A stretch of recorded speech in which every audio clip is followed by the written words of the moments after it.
All right, it's time to kick off a conversation for a team that remains to be seen about what will bring energy, noise, all the things when it comes to Louisville. Got a new coach, maybe a new vibe. Lamar Jackson just got paid, so maybe it's all good for the Cardinals. Things are looking great. We'll talk about what will it look like for them this season. Spring football maybe gave us a little clue. We'll talk about it on today's show. You are Locked On ACC, your daily podcast on the Atlantic Coast Conference. Part of the Locked On Podcast Network, your team every day.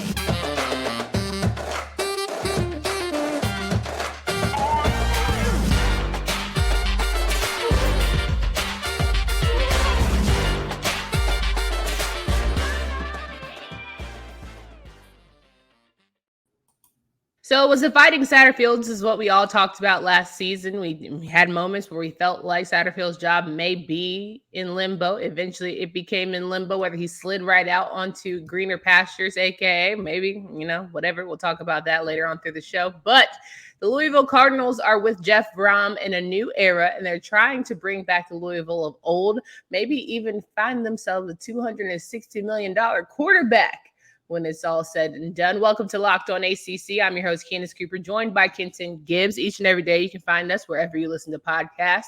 We appreciate you making us your first listen each and every day. Download, subscribe to the podcast from anywhere you listen to podcasts, as well as subscribing on our YouTube channel. 1,000 is good, 2,000 is better. We're on the road to success. Kenton, how are you feeling talking about the Cardinals today? I feel confused. I feel lost. I don't know what to say about these guys, but I'm going to do my best because there's so much ambiguity up in the air. But we're going to do our best to feel our way through this team and what they got going on here. Absolutely. So to recap, Coach Satterfield had a couple interesting years in Louisville, Kentucky. You got Jeff Brohm in here. He's a coach of old. He's familiar with, Louisville, familiar with the program, all the things. And people are saying sometimes you just got to go back home. We've seen it, with other ACC coaches. Mac Brown, you just come back to where you know and figure things out, maybe turn programs around.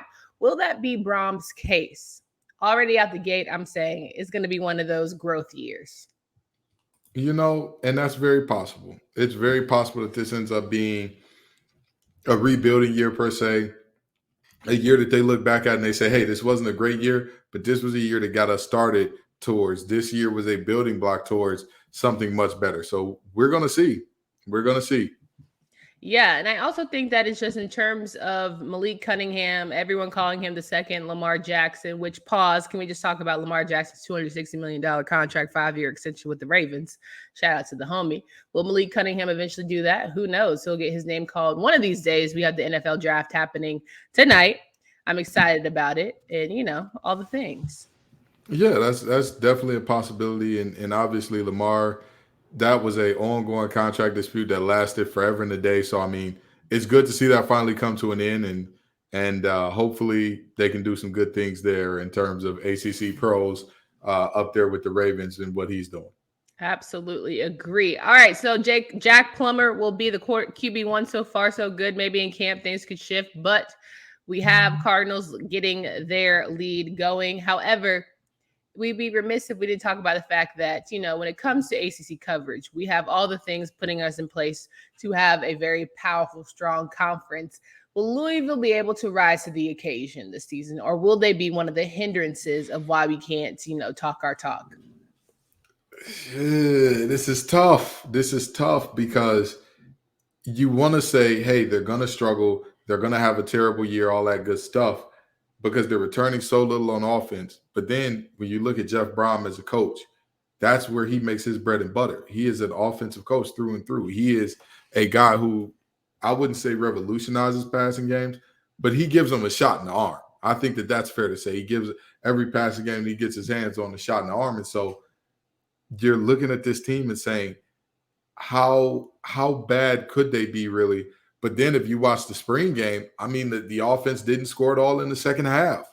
So it's tough. It's tough to say with any type of certainty, hey, I know for a fact how this season is going to play out. Because again, this team last year was very mercurial. This team last year, you saw some flashes where it was like, man, this team can dominate. And then you saw moments where you just had to scratch your head to say, Huh? Wait, what? The same team that took Wake Forest out to the woodshed was the same team that barely, and when I say just barely, I mean barely scraped by UCF by the hairs of their chinny chin chin. The same team that got blew out by Syracuse in what was one of the most embarrassing games in Satterfield's tenure. So you're looking at this team and you're saying to yourself, hopefully Brohm can get more consistency, but it's hard to say that with this many new guys in the cast, you're expecting more consistency than you had last year when you had more stability at the quarterback position. More stability on offense in general. It's tough to say. Yeah, I 100% agree. I think there's a lot of questions. And of course, Brohm and his leadership will certainly answer some of those, but not in 1 year. He's going to take time. And there's certainly going to have to be some patience with this program. And hopefully they'll elevate, again, the conference. They'll pop some people in the mouth. I definitely think they're going to catch some people slipping.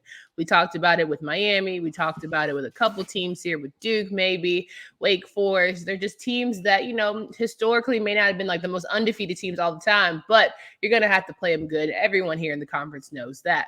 Now, as we look to talking about the schedule for the Cardinals, we'd be remiss if we don't talk about Hailey Van Lith and her decision to go to LSU. So you got to stay tuned because, of course, we had a whole episode on that in our thoughts and want to make sure we give that time towards the end. But Kenton, as we talk through the schedule, I got to say, Chick-fil-A kickoff in Atlanta, Georgia, typically you want good teams. Right. Typically you want some quality teams opening this college football season and it to be great. The fact that Louisville opens the season on September 1st, Labor Day weekend, against Georgia Tech on a Friday, that's got to be the most blah Chick-fil-A kickoff game that I've seen in quite some time. And here's where I'll give both Louisville and Georgia Tech a defense here. Oh, wow. Both of these teams there's a lot of questions, and you're not expecting a blowout. How many of these Chick-fil-A openers have we seen where Alabama hit somebody over the head by 50? Is that something that But is this not a blowout, but it's bad football? What do you prefer? So if the question is a close game with bad football or a blowout, I'd probably say a close game with bad football because at least it's exciting. You don't know what's going to happen next. When we watched, and I hate to do this to the Florida State fans, if y'all are listening to this, just remember the good times and all the love I gave you a couple of days ago and go la, la, la through the rest of this. If you remember Alabama absolutely demolishing DeAndre Francois, why would you want to see a situation like that again? If you remember Alabama and what they did to USC, why would you want to see that again? Yeah. Why? That's true. What? I can't wait to text this game is drunk because of all the foolishness that occurs. I see your point. However, some exciting. Clemson Duke is exciting to me, right? I think that's a great, here we are. Let me punch you in the mouth. Let's see what we got going on here. Just saying. You don't think that game going to be a blowout? No, I don't. Virginia Tech, Old Dominion. That's a game I want to see. Florida State, LSU. That's a game I want to see. Hold on. Wait a minute. Are you saying that you would rather see Virginia Tech and Old Dominion in the Chick-fil-A kickoff? Yeah, I think that's going to be a good game. Okay. Did you not see ODU upset Virginia Tech? Okay. I'm not disagreeing with you. What I am saying is this, if we're talking in terms of good game, first of all, what is bad football when you say, oh, it's going to be a close game, but it's going to be bad football? Well, this game is drunk in terms of drop passes, fumble the ball, turnovers, not capitalize on turnovers, just swapping 80 yards, And you saw the Virginia Tech ODU game last year, and if that's what you consider a game being drunk, those boys had entire handles of Hennessy before the game. You understand me? Fine. I was just letting you know what I'd rather see. Louisville and Georgia Tech ain't one of them. Listen, It's not about what you want to see. It's about what Chick-fil-A selected to be up there. It's right there in Atlanta, so obviously you have to go with Georgia Tech. It's pretty much a layup. But can they actually be the program that's worth must-see TV? We'll talk about all of that. Before we get into this full schedule, not just the kickoff games, we got to make sure that you guys are tapped in with Built Bar. I'm not sure how Built does it, but these bars taste like a candy bar while maintaining amazing macros. And what's even better is that they are healthy. Only 130 calories and 4 grams of sugar with a whopping 17 grams of protein. And now you don't need to wait to get a box. For years, we've been talking about ordering Built Bars at Built.com, but now you can get them at your local Walmart or Sam's Club, while you can get your specialty flavors at Built.com. Go to Sam's Club or Walmart, get that Sam's Club 13-bar box with hit flavors like a brownie batter puff or churro puff, and you will be all set.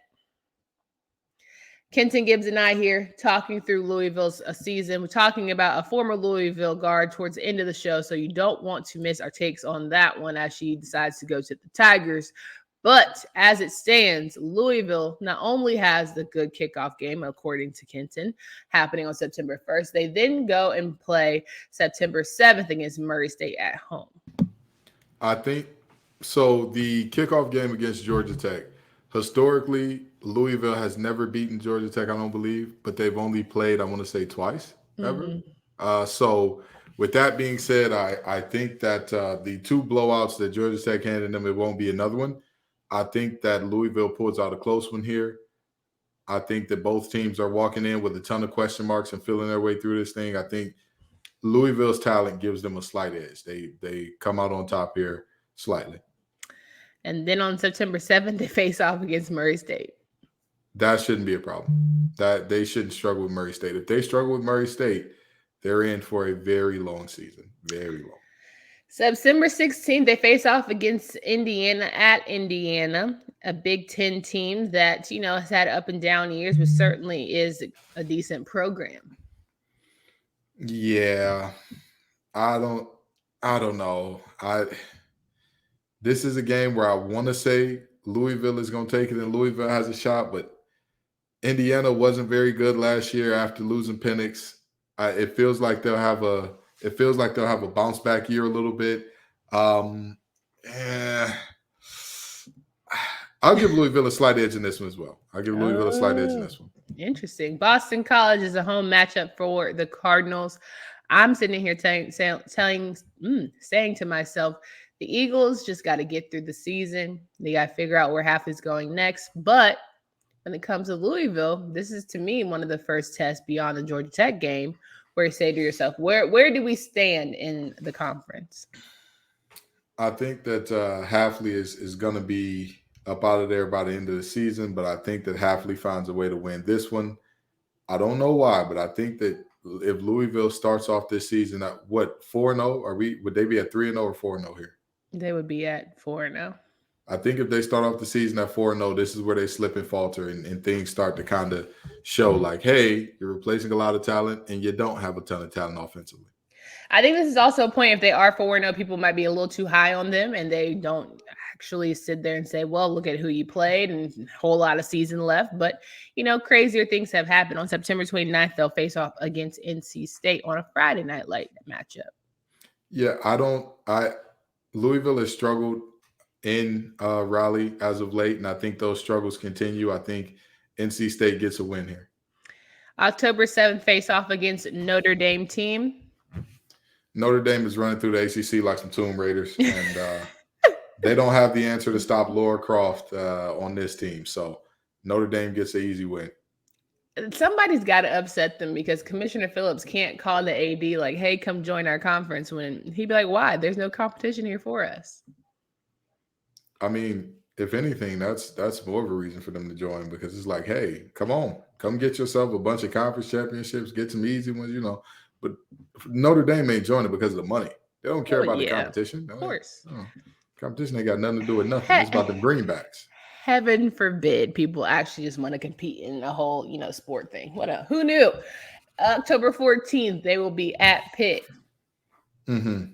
This is a game I think could go either way, but I think that I do, but I think the experience on Pitt's defense brings this one home for Pitt. October 21st, they have a bye week, and then on October 28th, they face Duke. This Duke game would be a heck of a time to get off this snide. It really would be. It really would be. However, I don't think that they do it. It's something in me that's saying that they're going to have a really rough year this year. But if you look right beyond the horizon of that Duke game, you could see yourself having a great ending here. November looks very cakewalky for Louisville, potentially. Virginia Tech on November 4th, followed by Virginia on November 9th. I don't think either one of the Virginia teams will have it figured out next year. I just don't. I don't see a world where that happens. Also, Duke will just be coming off a game against Florida State. So that's another moment where I'm like, it could happen. They could come off the snot against a good Duke team. They could do that. But these Virginia teams, go ahead and chalk those down for 2 W's. November 18th at Miami.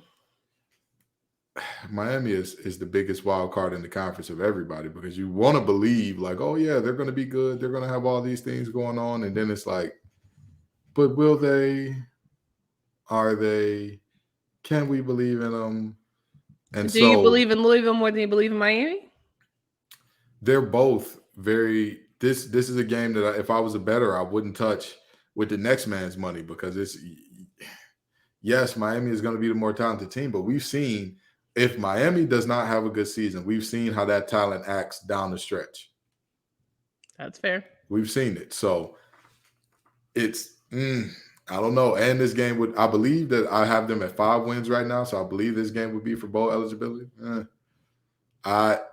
If Miami's having a tough season, I'll give this one to Louisville. If not, this is first of all, you have them at 7 wins already. Oh, I have them at 7 wins already? Yes. Oh, okay. Well, I mean, hey, some of the ones where I said it's a very close one, they can go either way. But anyway, I just think you have a very tiered approach towards all the ACC teams. Like you have the people that are unbeatable, and then you have just like a why even bothers. And from reading the schedule, these are definitely some of the why do they even bothers for you. I don't think that Louisville is a why do you even bother. I didn't say Louisville. I'm talking about their opponents. That's what I'm saying. Oh, yeah, for sure. Virginia Tech is in the like, do we have to do this? Do we have to talk about them? I mean, we will if we have to, but sure. Final game. I'm joking. No, you're not. Right. Final game for Louisville will be on November 25th playing Kentucky senior night. I'm not just saying this because I played at State. Devin Leary delivers in this game. It will not be a close one. Are you being facetious? I can't tell. No, he plays for Kentucky. He transferred over I know that he plays for them, but I'm asking about your tone is giving like I don't know. Oh, giving robotic. No. Oh, no. I'm being very serious. This game is not going to go well for Louisville. Hey, that defense. You think Devin Leary with a bad arm is like that still? Yeah, 100%. Okay. 100%. I have no doubt in my mind that if you surround him with some capable talent and a capable offensive coordinator, he's going to do some special things. And Will Levis 2.0?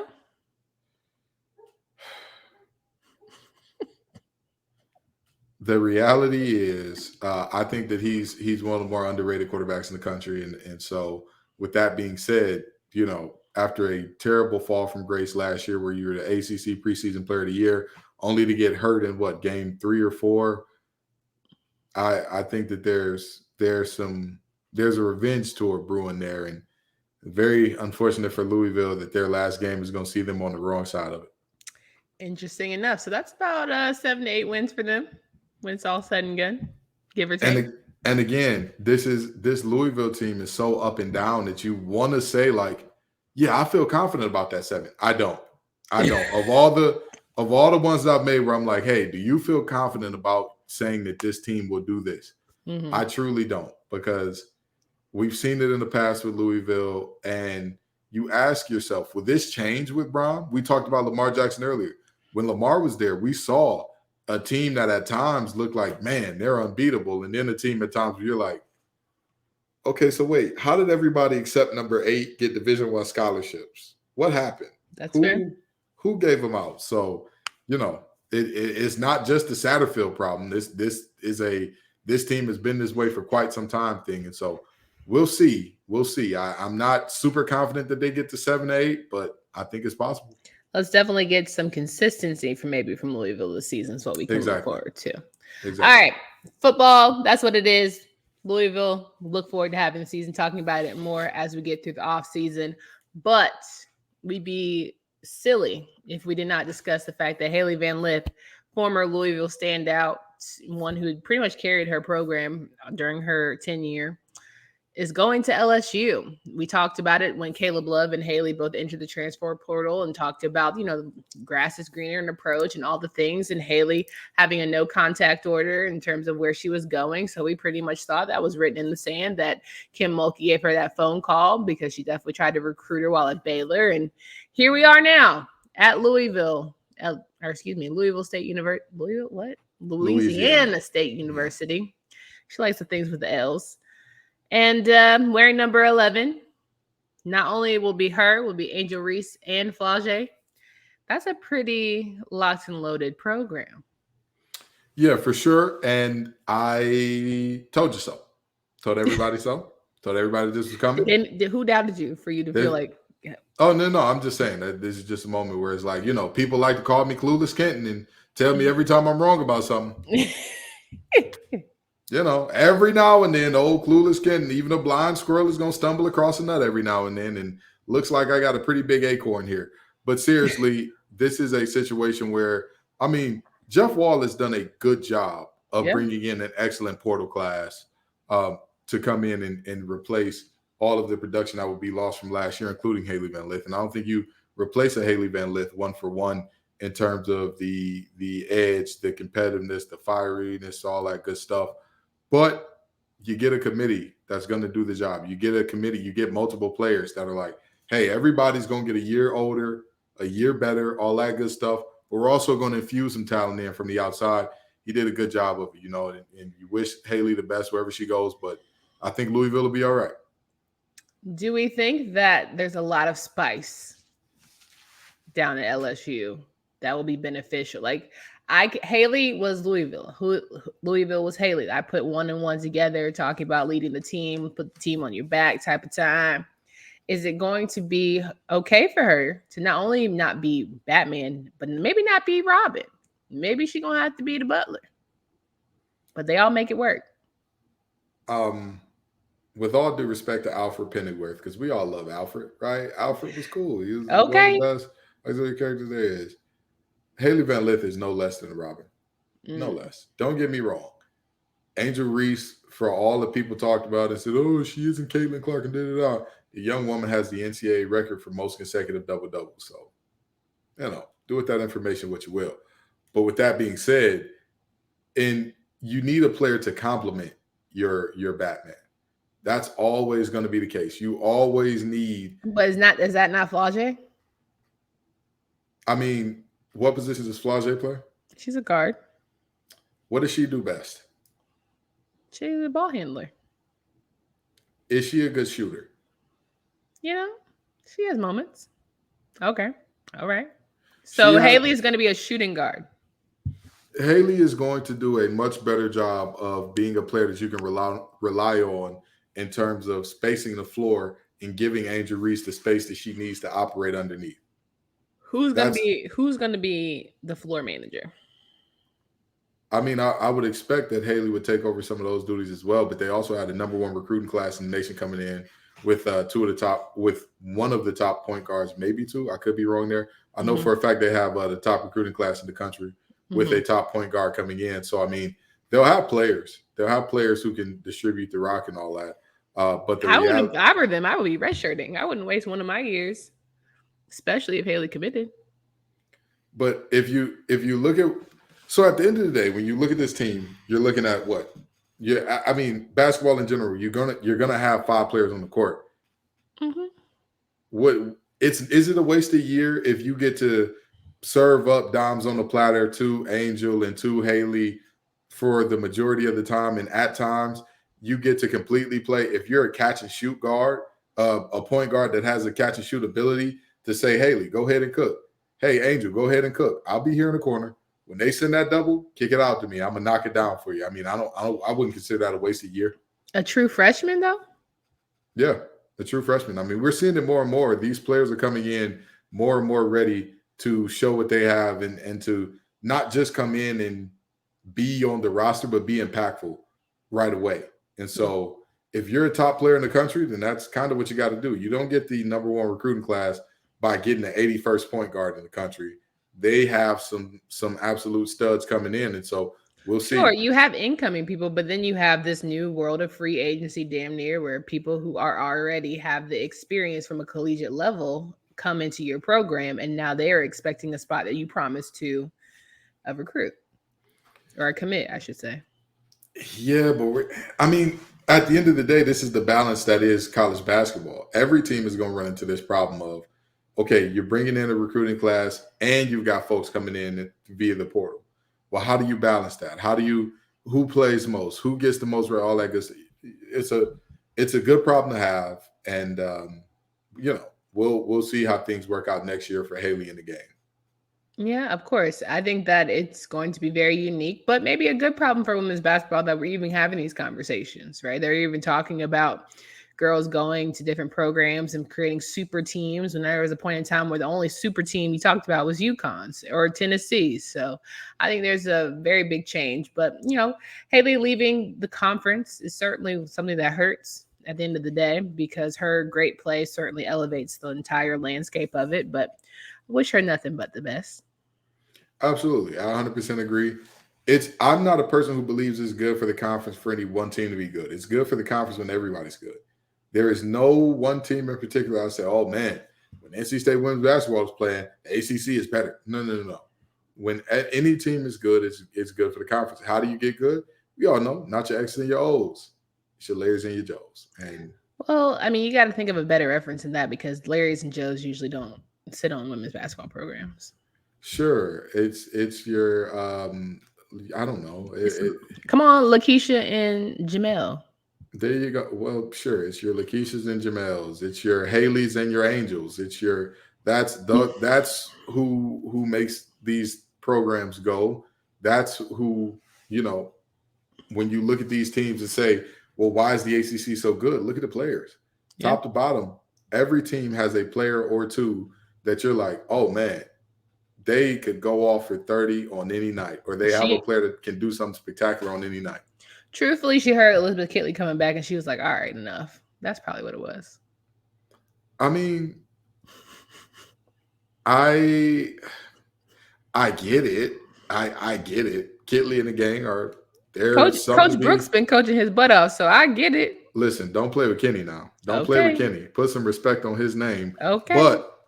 But I don't think that it was that made this decision for her. I think what made the decision for her was LSU was going to have a massive void in that backcourt, and they were going to be relying on true freshmen who never played college basketball to play in one of the toughest conferences in college basketball. But not only that, to be going into a team that is looking to repeat as national champs. I think the girl just was ready to win. I think Louisville did all they could for her, but I think in terms of like the landscape and her teammates wise, I think she just wanted that extra kick personally. I mean, that's possible. But I think that's hard to say when Jeff Walk kept them in contention for ACC championships her entire time being there. But at the cost of Hailey having to put up insane numbers, right? I don't think there was shared wealth in terms of greatness that she could have an off night and therefore the team could be still as dominant. For sure, but that is the essence of being a star player. How many star players around the country?